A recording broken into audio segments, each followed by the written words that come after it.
couple natin, sa mga mag-aasawa, magandang gabi po. Kina Richard, kina Eka, kina Tito, kina Mr. and Mrs. Agustin. Hello? 29 years. Eka, ilan taon na nga kayo kasama? 4 years. Sila Richard, ilan taon na? 20. Saan po ang anak? So kayo, nabuo pa? Sila Tito, 3. Ang team song sa asawa mo ay perfect, tama? Ang team song naman nung Richard sa babae, sa kanyang asawa, yun ka. Si Tito at si Tita, ang team song nila ay through the years.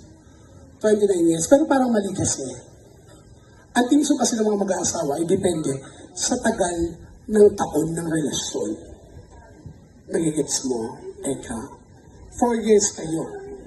So, ibig sabihin, pasok pa naman kayo doon.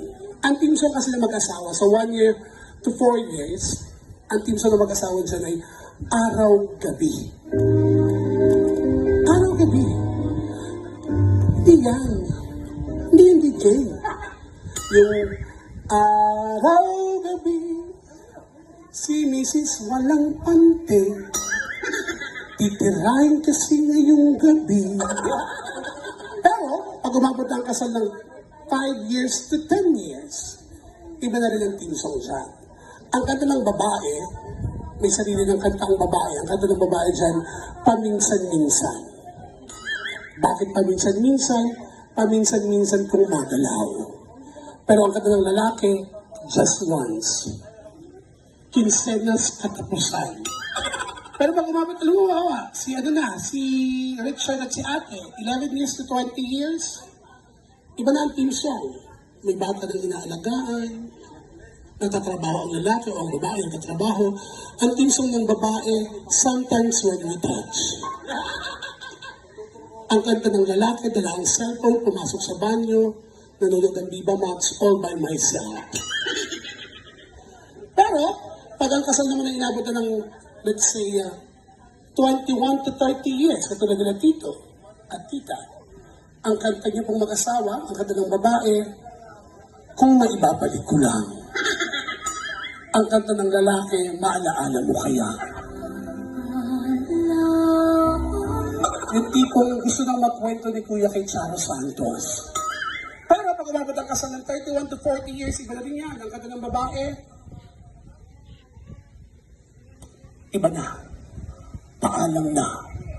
Tuyo na ang lagusan. Pero ang lalaki, ibang kanta siya. Ang kanta ng lalaki, habang may buhay. Habang tumatayo kahit itong ubo, lalaban at lalaban. Katulad ni Tito at ni Tita, maganda at gwapo, kayo din Eka, ganda si Richard. Ang mga samahang, ang relasyon nagsasama, may mga team song din yan. Pag lalaki ay gwapo, babae ay maganda, ang tawag doon ay tadhana. Tadhana. Panaghangin mong langit, yung tipong hinahalikan ang mukha ng babae, nilalamas ang katawan. Yun ang tawag doon. Pag nagkaanak, munting anghel. Pero pag ang lalaki ay pangit, ang babae ay maganda, ang tawag doon, magaling dumiskarte. Pero pag pangit ang babae, at gwapo ang lalaki, may bukas na mic. Oh, nakikinig yung bukas na mic. Pero pag ang lalaki ay, ang babae ay pangit, ang lalaki ay gwapo, ang tawag doon, batang kiyapo.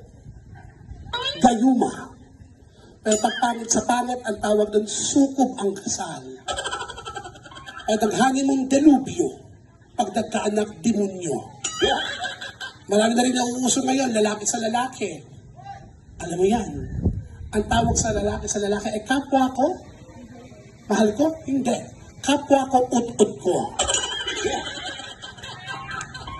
Pero pag ang napangasawa mo ay pinsan mo, ang kanta doon ay, ang tawag doon ay sagip kapamilya. Pero pag babae sa babae, ito, ang relasyon ng babae sa babae, may tawag na rin po doon. Ang tawag po doon ay kamayan sa palaisdaan. Maraming mga tawag, maraming mga kung ano-ano nangyayari. Pero katulad ng sinabi ko po sa inyo, ang mga team song ay depende sa tagal ng relasyon. Pero ito mga kakantahin ko for sure, bagay na bagay sa mga couple. Ang unang kanta, In Your Eyes. Pagkatapos, kasi in your eyes, nakita tayo. Tumibok ang puso. Pagkatapos, nothing's gonna change my love for you. Pagkatapos, nagpalitan kayo ng puso, exchange of heart. nagkamali ang lalaki o kaya nagkamali ang babae, kaya nagkapatawaran ang humihingi just once. Alam mo palakpakan dyan, everyone?